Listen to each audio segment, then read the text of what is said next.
ओम नमः शिवाय। हर हर महादेव। आज भाद्रपद माह के शुक्ल पक्ष की प्रतिपदा तिथि और रविवार है, जो कि हमारे प्रत्यक्ष देवता भगवान सूर्यदेव को समर्पित है। शुक्ल पक्ष के पहले दिन रविवार का होना बहुत ही शुभ होता है। अगर कोई रविवार के व्रत शुरू करना चाहता है तो आज के ही दिन से कर सकता है, क्योंकि इस दिन सूर्यदेव की पूजा से व्यक्ति को स्वास्थ्य, धन, समृद्धि और आत्मविश्वास की प्राप्ति होती है। साथ ही करियर से जुड़ी हुई तमाम बाधाएं दूर होती है, मन को शांति प्राप्त होती है। भाद्रपद माह के सूर्य देवता की पूजा तेज होती है, इसी कारण उनकी पूजा करने से हमारी कुंडली में सूर्य ग्रह मजबूत होता है, समाज में खूब मान सम्मान मिलता है, मन की सारी मनोकामनाएं पूर्ण होती है और लंबी आयु का आशीर्वाद प्राप्त होता है। जो भी सूर्य भक्त रविवार के व्रत रखते हैं उसे इस दिन नमक का सेवन नहीं करना चाहिए।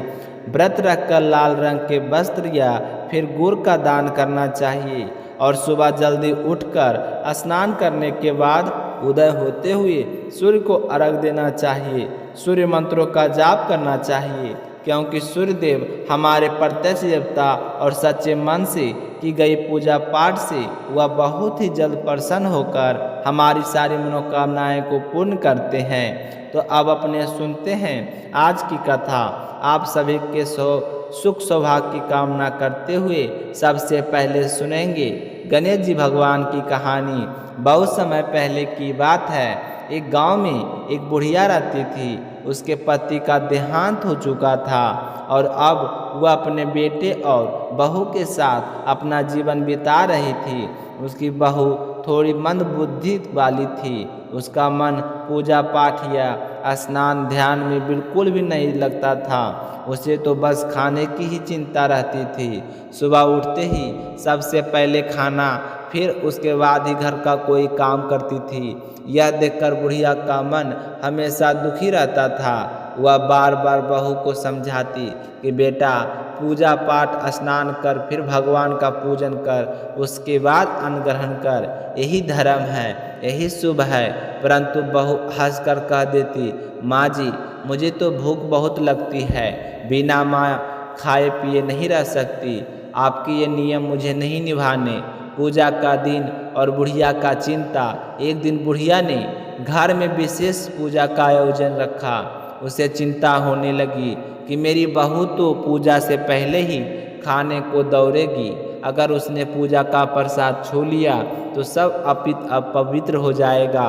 सोचते सोचते उसने एक उपाय निकाला।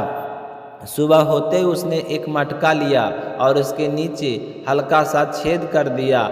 फिर बहू को बुलाकर बोली, बहू, आज घर में पूजा है, पहले कुएं में से यह मटका भरकर पानी ले आओ, फिर आकर भोजन कर लेना। बहू ने मटका लिया और जैसे उसने नीचे का छोटा छेद देखा तो समझ गई कि सासू माँ ने मुझे घर से दूर भेजने की चाल चली है। वह मन ही मन मुस्कुराई और बोली, माँ जी, आप चिंता मत कीजिए, आज मैं पूजा के बाद ही भोजन करूँगी। यह सुनकर बुढ़िया खुश हुई और बहू की नीयत कुछ और ही थी। बहू की चालाकी।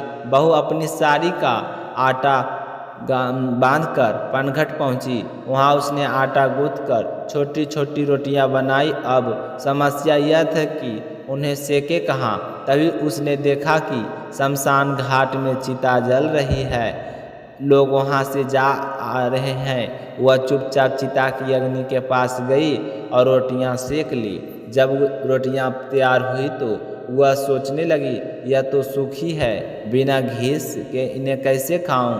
तो गणेश जी से लेना घी। उसी समय उसी नज़र पार गणेश जी के मंदिर पड़ी। वहां गणेश जी की प्रतिमा पर किसी ने ताजे चोले का साथ घी चढ़ाया था।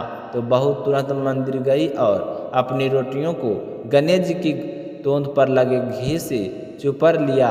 फिर गणेश जी को भोग लगाकर स्वयं खाने लगी। थोड़ा आटा बचा लिया और उसे मटके के छेद में लगा दिया।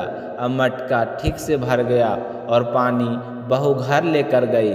गणेश जी का क्रोध हो गया, लेकिन गणेश जी को बहू की यह हरकत बिल्कुल पसंद नहीं आई। उन्होंने क्रोधित होकर अपनी नाक पर उंगली रख ली। जब गांव वाले मंदिर पहुंचे तो देखा, अरे गणेश जी ने नाक पर उंगली क्यों रख ली है। सबने पूजा पाठ, भोग हवन किया, मोदक लड्डू दूर्वा चढ़ाए, लेकिन गणेश जी अपनी स्थिति से टस से मस नहीं हुए। राजा को यह भी खबर मिली। उसने बड़े बड़े पंडित बुलवाए, यज्ञ करवाए, पर गणेश जी शांत नहीं हुए।